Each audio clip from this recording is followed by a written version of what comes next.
जय हिंद, वंदे मातरम। दोस्तों, हो गया आगाज रण का, युग बदलने की तैयारी है। जीत उसी की होगी जिसका संघर्ष अभी जारी है। तो स्वागत है एक बार फिर से आपके अपने यूट्यूब चैनल पर। और आज का हमारा ये सेशन BSTC PTT 2024 के लिए बहुत ही शानदार सेशन रहने वाला है। तो एक बार सभी सेशन के साथ जुड़ जाओ, एक बार सभी सेशन के साथ आ जाओ और एक बार सभी सेशन को लाइक कर दो अपने दोस्तों के साथ शेयर कर दो और लाइक कर दो सेशन को। इसमें हम नया राजस्थान जीके के बहुत ही इंपॉर्टेंट क्वेश्चन देखेंगे जो एग्ज़ाम में छपने वाले क्वेश्चन होंगे। इस बार एग्ज़ाम में ज़रूर छपेंगे ये क्वेश्चन। तो चलो सेशन को शुरू करते हैं। पहला क्वेश्चन आपके सामने, राठौड़ वंश के राव मालदेव का राज्याभिषेक कहाँ संपन्न हुआ था। तो बहुत ही शानदार क्वेश्चन है। राठौड़ वंश के राव मालदेव का राज्याभिषेक कहाँ संपन्न हुआ था। तो ऑप्शन आपके सामने जोधपुर में, पाली में, सोजत में और जालोर में। तो इसका आंसर क्या हो जाएगा, एक बार सभी आंसर कर दो कमेंट में और सभी का बिल्कुल करेक्ट आंसर आना चाहिए। और इसका आंसर आ रहा है बी आंसर आ रहा है और सी भी आंसर आ रहा है। तो इसका आंसर क्या हो जाएगा, तो इसका आंसर हो जाएगा आपका सी आंसर, बिल्कुल करेक्ट आंसर हो जाएगा। जिसने भी सी आंसर दिया हूँ सभी का बिल्कुल करेक्ट आंसर हो जाएगा। सोजत कहाँ पर है, सोजत है आपके पाली में। कहाँ पर है, सोजत है पाली में। सोजत कहाँ पर है, पाली में है सोजत। तो इसका सी आंसर बिल्कुल राइट आंसर हो जाएगा। और पाली में एक ये मंदिर है राता महावीर का जैन मंदिर। किसका है, राता महावीर का जैन मंदिर है पाली में, महावीर का जैन मंदिर कहाँ पर है, पाली में। और इस मंदिर की तुलना आपके रणकपुर के जैन मंदिर से की जाती है। इसकी तुलना किससे की जाती है, रणकपुर का जैन मंदिर है उससे की जाती है तुलना। किससे की जाती है तुलना, रणकपुर के जैन मंदिर से की जाती है। रणकपुर के जैन मंदिर से तुलना किसकी की जाती है, सोजत पाली में है ये, पाली में। कहाँ पर है, पाली में। याद रखना, राता महावीर का जैन मंदिर, जिसकी तुलना किससे की जाती है, रणकपुर के जैन मंदिर से की जाती है। तो इसका सी आंसर बिल्कुल करेक्ट आंसर हो जाएगा। राठौड़ वंश के राव मालदेव का राज्याभिषेक कहाँ संपन्न हुआ था, तो सोजत में हुआ था। सोजत कहाँ पर है, पाली में। तो अगले क्वेश्चन की ओर बढ़ते हैं हम। अगला क्वेश्चन आपके सामने, निम्न को सुमेलित कीजिए। तो निम्न को सुमेलित कीजिए। एक तरफ आपको दे रखा है प्रजामंडल और उस दूसरी तरफ दे रखा है उसकी स्थापना। तो धौलपुर प्रजामंडल की स्थापना 1936, अलवर प्रजामंडल की प्रजामंडल 1938, जैसलमेर प्रजामंडल की स्थापना 1945 और बूंदी प्रजामंडल की स्थापना 1931।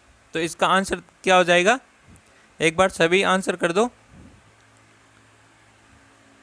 धौलपुर प्रजामंडल के संस्थापक कौन थे, नेतृत्व किसने किया था, कृष्णदत्त ने। किसने, कृष्णदत्त पालीवाल ने। किसने किया था, कृष्णदत्त पालीवाल ने किया था। और अलवर का किसने किया था, अलवर का किया था आपके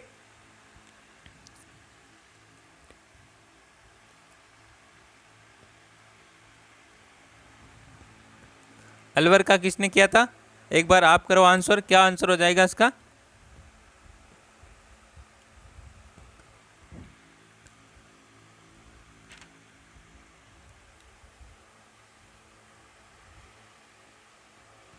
तो इसका आंसर क्या हो जाएगा, अलवर का आप बताओ। और जैसलमेर का किया था आपके किसने किया था, मिठालाल व्यास ने। किसने किया था, मिठालाल व्यास ने किया था।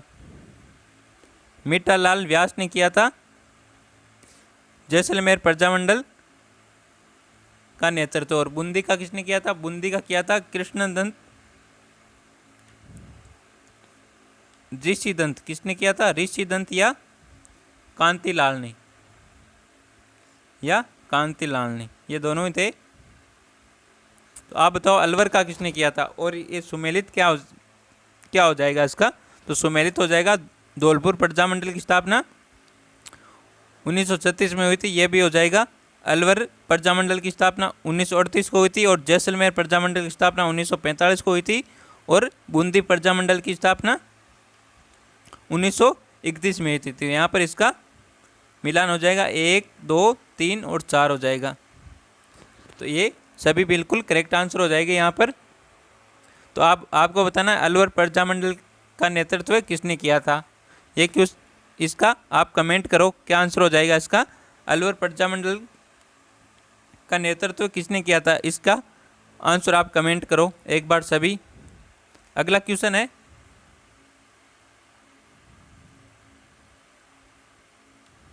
अगला क्वेश्चन क्या कहता है, राजस्थान सेवा संघ और ठाकुर अनूप सिंह के मध्य हुए समझौते को बोल्शेविक फैसले की संज्ञा दी गई। यह समझौता किससे संबंधित था। तो बहुत ही शानदार क्वेश्चन है। तो ऑप्शन है बिजोलिया किसान आंदोलन, बेंगू किसान आंदोलन, नीमूचना किसान आंदोलन, दूधवा खारा किसान आंदोलन। तो इसका क्या आंसर हो जाएगा, राजस्थान सेवा संघ और ठाकुर अनूप सिंह के मध्य हुए समझौते को बोल्शेविक की संज्ञा दी गई थी। यह समझौता किससे संबंधित था। तो ये क्वेश्चन आपके सामने। तो इसका आंसर क्या हो जाएगा, एक बार सभी आंसर कर दो। इसका आंसर क्या हो जाएगा, और आंसर आ रहा है इसका ए आंसर आ रहा है, बी भी आंसर आ रहा है, डी भी आंसर आ रहा है और लो सी भी आंसर आ गया। चारों आंसर आ रहे सभी के। राजस्थान सेवा संघ और ठाकुर अनूप सिंह के मध्य हुए समझौते को बोल्शेविक फैसले की संज्ञा दी गई थी, ये तो मालूम है। तो ये समझौता किससे संबंधित था, किस आंदोलन से संबंधित था, ये बताओ आप सभी। एक बार फिर से आंसर करो भाई, सोचो एक बार, दिमाग पर जोर डालकर बताओ। एक आंसर आना चाहिए सभी का।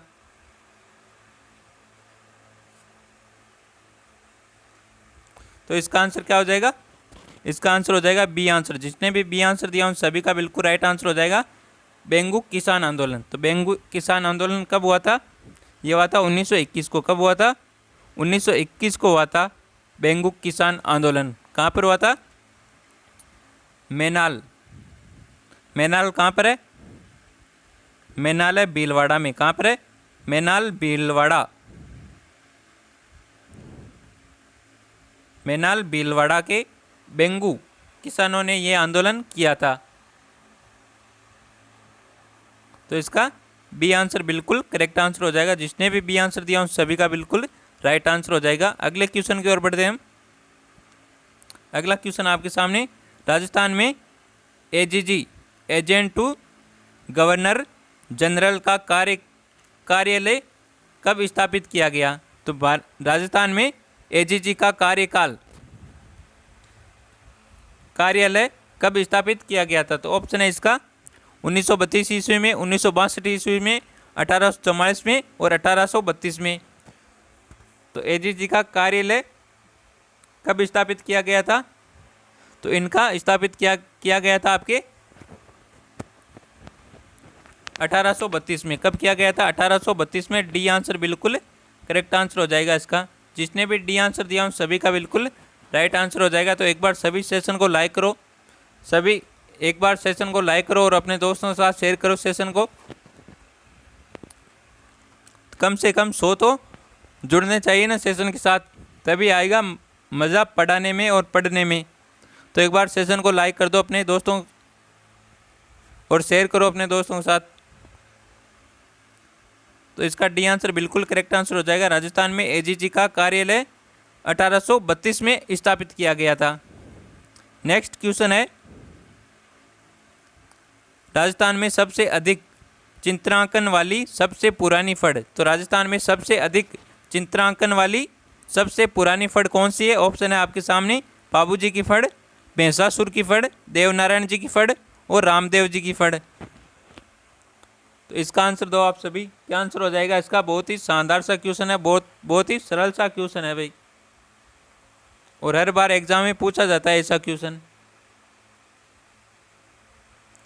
तो इसका आंसर क्या हो जाएगा, एक बार सभी आंसर कर दो भाई। सभी का बिल्कुल करेक्ट आंसर आना चाहिए। तो सभी ने बिल्कुल करेक्ट आंसर दिया, सी आंसर दिया सभी ने। देवनारायण जी की फड़ जो सबसे अधिक चित्रांकन वाली और सबसे पुरानी फड़ है, तो इसका C answer.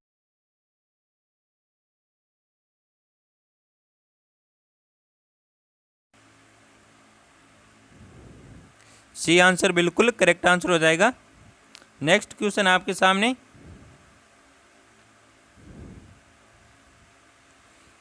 Open art gallery के नाम से कौन सा क्षेत्र विख्यात है। तो वेरी इंपॉर्टेंट क्वेश्चन है। ओपन आर्ट गैलरी के नाम से कौन सा क्षेत्र विख्यात है। ऑप्शन है शेखावाटी, बूंदी, आमेर और नाथद्वारा। कौन सा आंदोलन है भाई, sorry, art open art gallery के नाम से विख्यात क्षेत्र कौन सा है, बता दो। सरल सा क्वेश्चन है।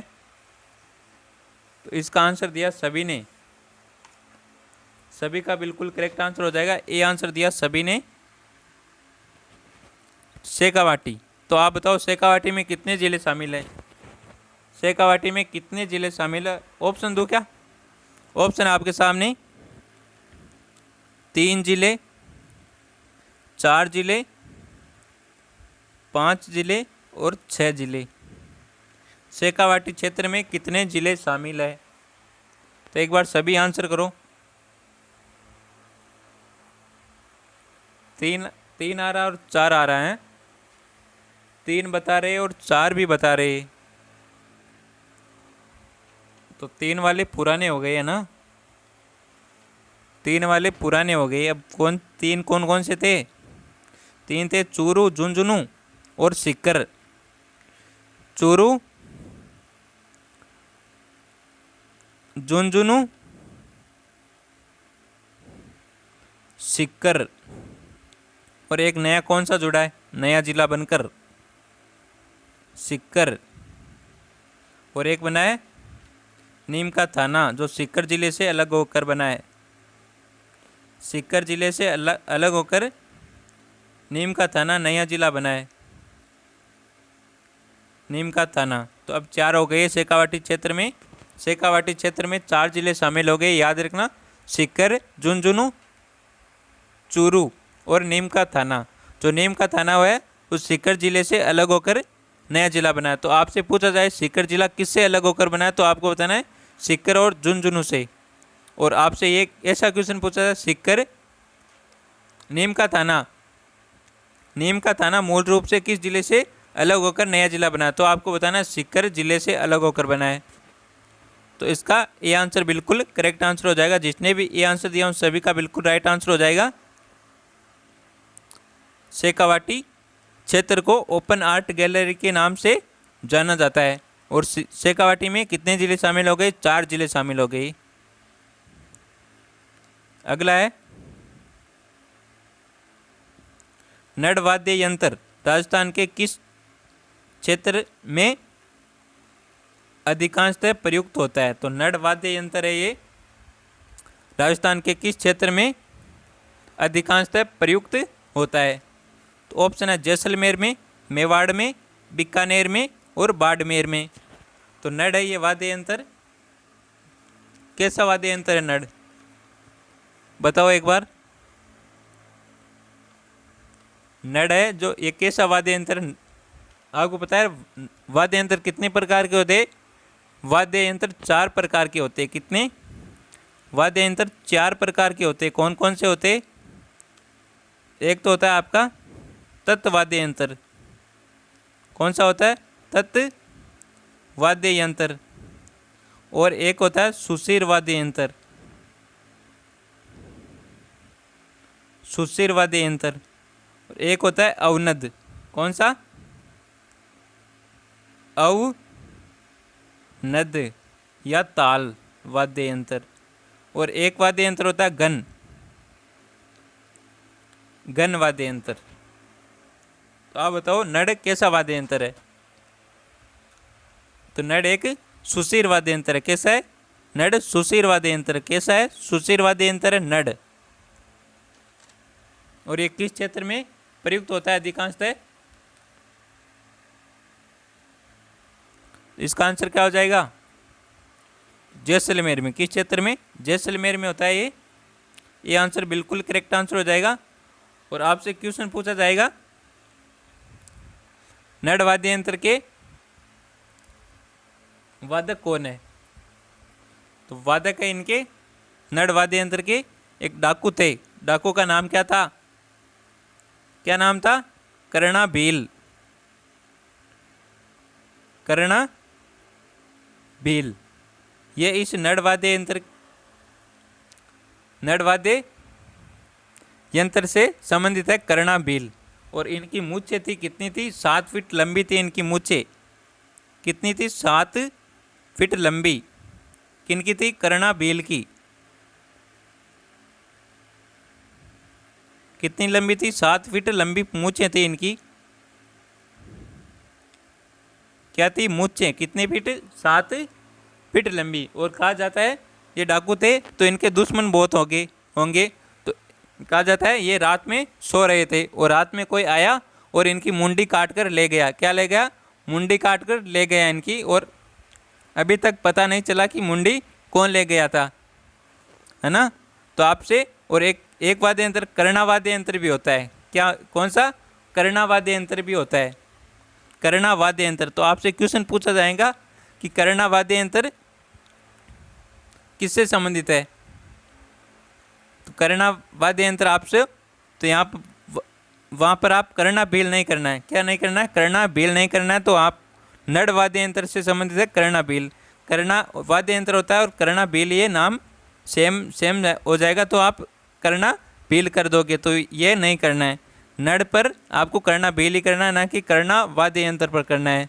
तो कर्णा वाद्य यंत्र होता है ये नोकदार वाद्य यंत्र होता है। कैसा वाद्य यंत्र होता है? नोकदार वाद्य यंत्र होता है। और सुरनाई जैसी नली होती है।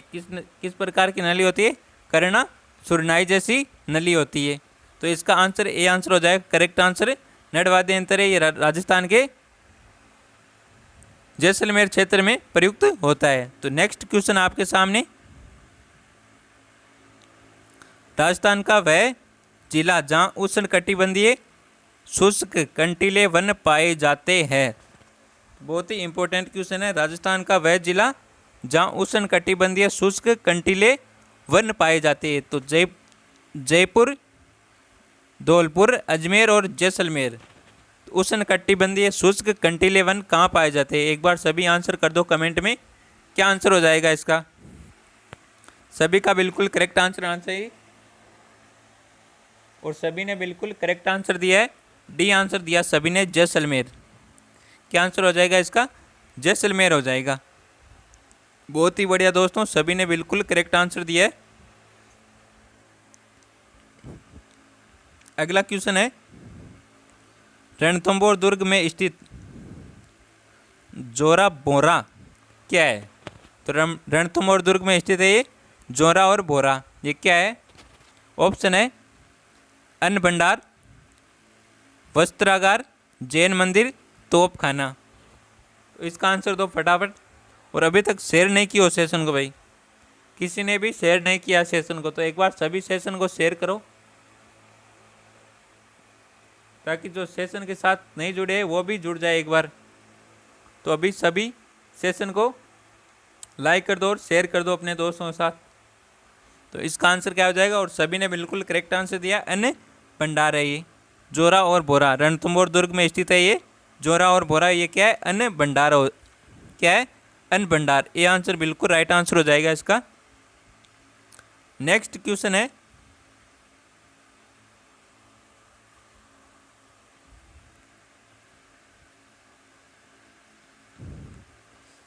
अमेरिका जगत शिरोमणि मंदिर के लिए प्रसिद्ध है। तो अमेरिका जगत शिरोमणि मंदिर किसके लिए प्रसिद्ध है?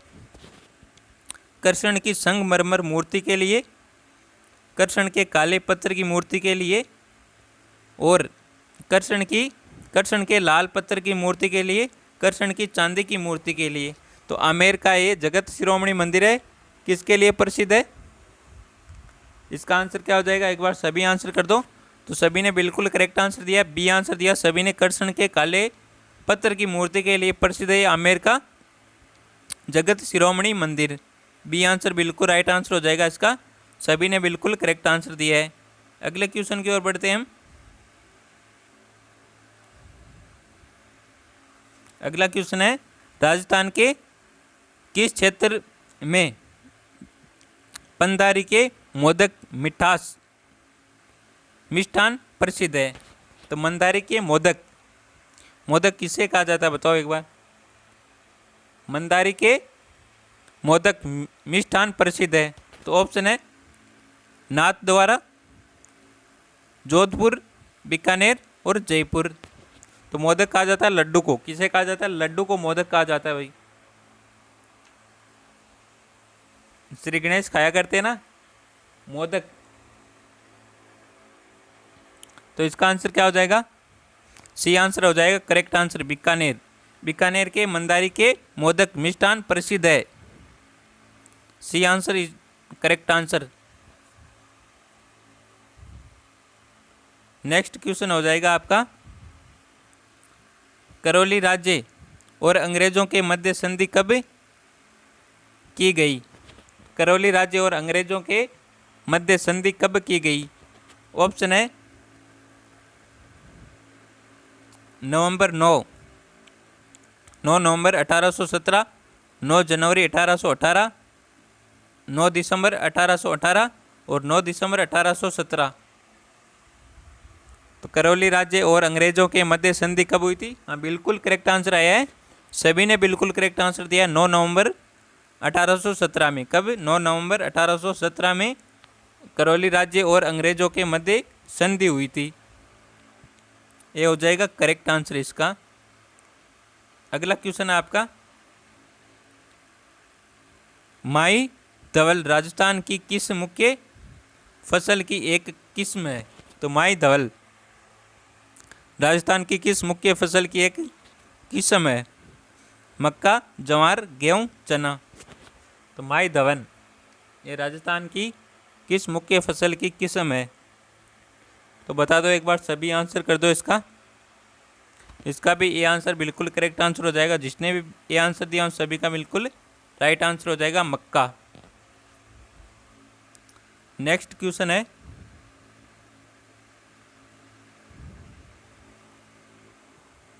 राजस्थान में मारवाड़ी नस्ल की बकरी का प्रजनन एवं अनुसंधान केंद्र कहाँ स्थित है।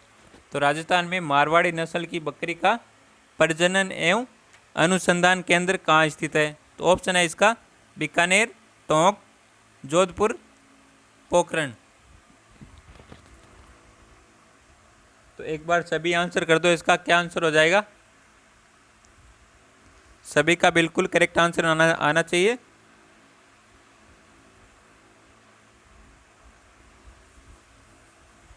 तो इसका आंसर क्या हो जाएगा, इसका आंसर हो जाएगा आपका बी आंसर, बिल्कुल करेक्ट आंसर हो जाएगा टोंक में। राजस्थान में मारवाड़ी नस्ल की बकरी का प्रजनन एवं अनुसंधान केंद्र कहाँ है, टोंक में। आपके टोंक में हो जाएगा ये, बी आंसर बिल्कुल राइट आंसर हो जाएगा।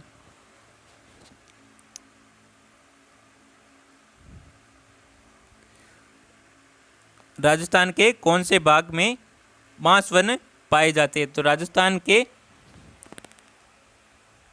कौन से भाग में बांस वन पाए जाते हैं। तो ऑप्शन है पश्चिमी क्षेत्र में, दक्षिणी क्षेत्र में, पूर्वी क्षेत्र में और उत्तरी क्षेत्र में।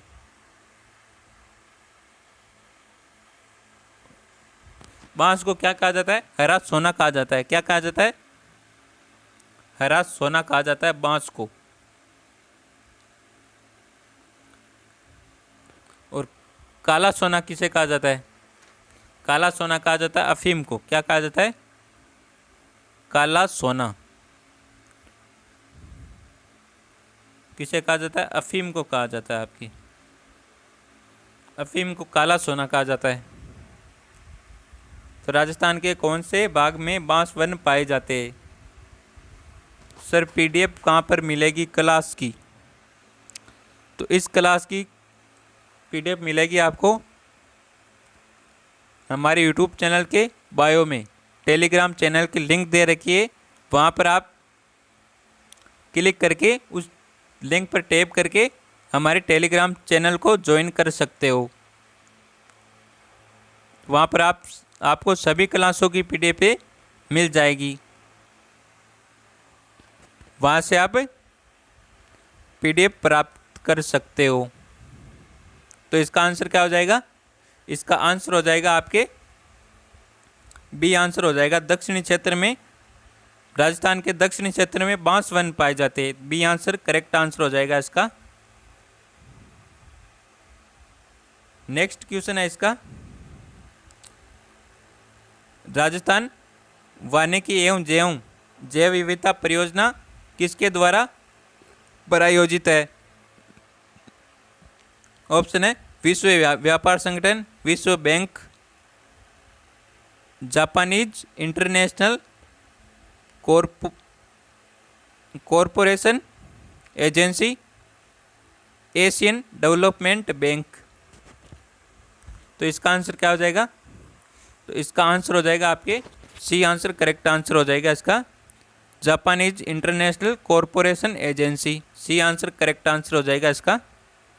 नेक्स्ट क्वेश्चन है, हाँ इसी प्रकार के क्वेश्चन पूछे जाएंगे बीएसटीसी और पीटीटी और राजस्थान की सभी एग्जाम में इसी प्रकार के क्वेश्चन पूछे जाएंगे।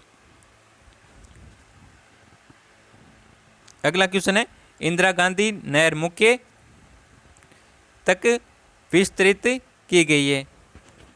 तो इंदिरा गांधी नहर मुख्य नहर तक किस नहर तक विस्तृत की गई है? तो ऑप्शन है मोहनगढ़, मसीतावाली, शाहगढ़, गडरा रोड। इंदिरा गांधी मुख्य नहर डैश तक विस्तृत की गई है। तो कहाँ तक विस्तृत की गई है? तो इसका आंसर क्या हो जाएगा? ए आंसर हो जाएगा करेक्ट आंसर। इंदिरा गांधी नहर मुख्य नहर, इंदिरा गांधी मुख्य नहर मोहनगढ़ तक विस्तृत की गई है। ये आंसर करेक्ट आंसर हो जाएगा इसका। अगले क्वेश्चन की ओर बढ़ते हैं हम। बीसलपुर बांध राजस्थान में किस नदी पर स्थित है? तो बीसलपुर बांध बेचड़ नदी, चंबल नदी, जाखम नदी और बनास नदी। तो बहुत ही सरल सा क्वेश्चन है, हर बार एग्जाम में पूछा जाता है और सभी का बिल्कुल करेक्ट आंसर आया है। बीसलपुर बांध है राजस्थान के किस नदी पर स्थित है? तो बीसलपुर बांध है आपके बनास नदी पर। किस नदी पर? सभी ने बिल्कुल करेक्ट आंसर दिया। बहुत ही बढ़िया दोस्तों, लाजवाब, क्या बात है, सभी ने बिल्कुल करेक्ट आंसर दिया। डी आंसर करेक्ट आंसर हो जाएगा आपका। बीसलपुर बांध है ये जो राजस्थान के बनास नदी पर स्थित है। कहाँ पर है? बनास नदी पर स्थित है बीसलपुर बांध। नेक्स्ट क्वेश्चन है, दक्षिणी पश्चिमी राजस्थान की प्राचीन सभ्यता का एक मुख्य महत्वपूर्ण केंद्र था। तो दक्षिण पश्चिमी राजस्थान की प्राचीन सभ्यता का एक महत्वपूर्ण केंद्र था, वो कौन सा केंद्र था? ऑप्शन है कालीबंगा, सिंधु, आहड़ और बनास। क्या आंसर हो जाएगा? सी आंसर आ रहा है सभी का। बहुत ही शानदार दोस्तों, सभी ने बिल्कुल करेक्ट आंसर दिया है।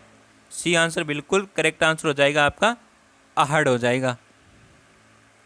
नेक्स्ट क्वेश्चन है, राजस्थान में निम्नलिखित जिलों में से गुजरात के साथ एक आम सीमा है।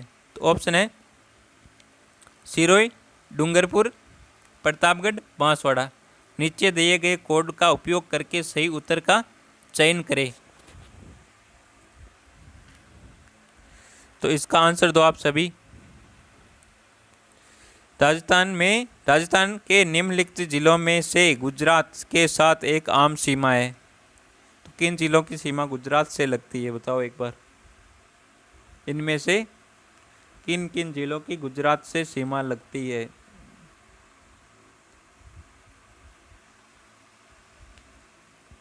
तो इसका आंसर हो जाएगा यहाँ पर आपके सिरोही की लगती है सीमा गुजरात से, और डूंगरपुर की भी लगती है।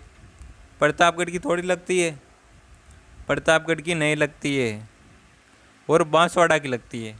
तो इनमें से क्या हो जाएगा? 1 2 3 4, ये भी नहीं होगा। 1 2 3, 3 पर प्रतापगढ़ आ जाएगा, ये भी नहीं होगा। 1 2 3 4 ये हो जाएगा। 1 2 4, 1 2 4 हो जाएगा। सी आंसर बिल्कुल करेक्ट आंसर हो जाएगा। सिरोही, डूंगरपुर और बांसवाड़ा, इन तीनों की सीमा गुजरात से लगती है, तो इसका सी आंसर बिल्कुल राइट आंसर हो जाएगा। नेक्स्ट क्वेश्चन आपके सामने, निम्नलिखित में से कौन सी राजस्थान की अंतःप्रवाही नदी नहीं है?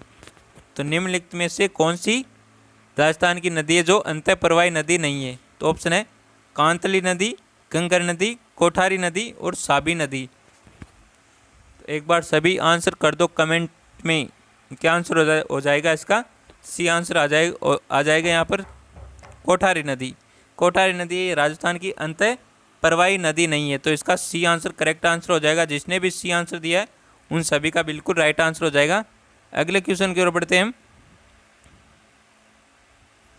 अगला क्वेश्चन है, वर्षा में नाचते हुए मोर राजस्थान की किस चित्रकला शैली की विशेषता है? बहुत ही शानदार है, वेरी इंपॉर्टेंट क्वेश्चन है ये।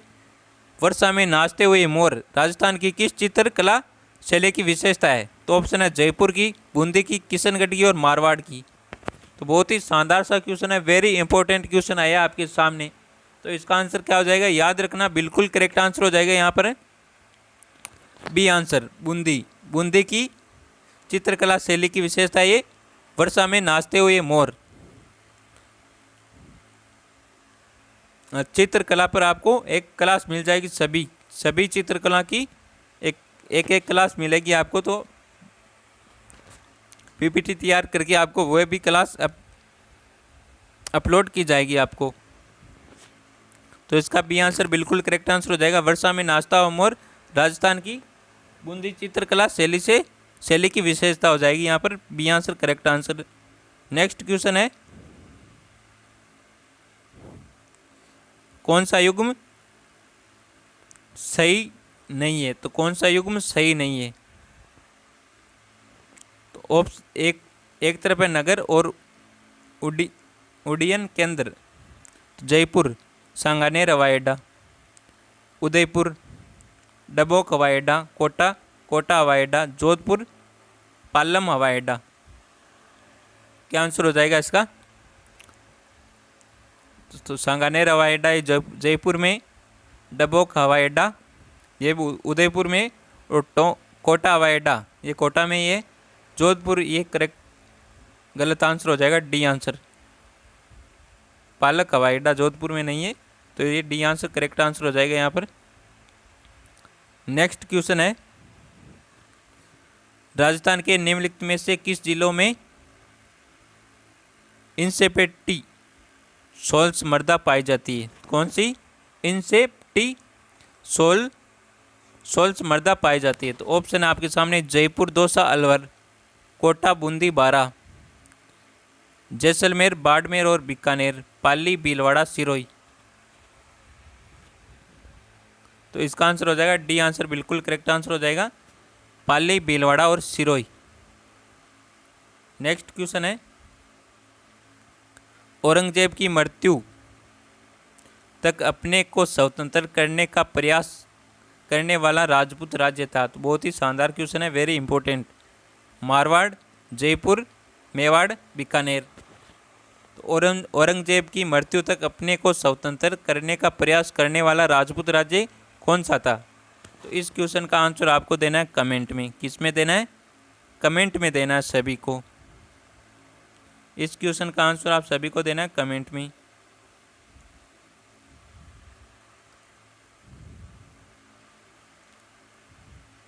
तो आज का ये सेशन आपको पसंद आया हो तो सेशन को एक बार लाइक ज़रूर कर दे, और हमारे यूट्यूब चैनल पर पहली बार हो तो हमारे यूट्यूब चैनल को सब्सक्राइब ज़रूर करें और एक प्यारा सा कमेंट ज़रूर करें। तो मिलते हैं एक और बेहतरीन सेशन के साथ, तब तक थैंक यू, टेक केयर, जय हिंद, वंदे मातरम।